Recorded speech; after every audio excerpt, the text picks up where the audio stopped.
வணக்கம் நண்பர்களே. So Australia versus Afghanistan match மனநாள பாத்தீங்கன்னா கால்ட் ஆஃப் ஆகி ரெண்டு டீம் ஒரு பாயிண்ட் கொடுத்துறாங்க. ஆஸ்திரேலியா செமிஃபைனல் குவாலிஃபை ஆயிட்டாங்க.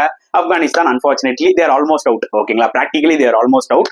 சோ இந்த வீடியோல நம்ம ஸ்பெசிஃபிக்கா டிஸ்கஸ் பண்ண போற டாபிக் பாத்தீங்கன்னா the performances of Sediqullah Atal as well as Azmatullah Omarzai. So இவங்க ரெண்டு பேருமே ஒரு குரூஷியலான ஒரு நாக் விளையாடுனாங்க ஆப்கானிஸ்தானுக்கு. 273 ரீச் பண்ண செதிகுல்லா அட்டல் ஒரு யங் பாய் ஒரு குரூஷியல் மேட்ச்ல தட்டு அகைன்ஸ்ட் ஆஸ்திரேலியா ஒரு மெச்சூர் இன்னிங்ஸ் விளையாடுனார். 85 of 95 பால்ஸ். எனக்கு என்ன ஒரு இன்னிங்ஸ்ல பிடிச்சிருந்ததுன்னு பாத்தீங்கன்னா அவங்களோட கீ பிளேயர் குர்பாஸ் அவுட் ஆயிட்டாரு, form player Ibrahim Zadran out ஆயிட்டாரு. சோ அந்த டைம்ல இந்த யங் பிளேயர் நினைச்சிருந்தால நான் ஒரு கவுண்டர் அட்டாக்கிங் இன்னிங்ஸ் மாதிரி விளையாடுறேன், ஒரு 2 பவுண்டரி நான் 2 6 அடிச்சுட்டு அவுட் ஆயிட்டு கூட போயிருக்கலாம். ஆனா இனிஷியலா ஹி டுக் சம் டைம், கொஞ்சம் டைம் எடுத்துக்கிட்டாரு. அவர் 40 ரன் பாத்தீங்கன்னா 63 பால்லயே நோர்ந்தாரு.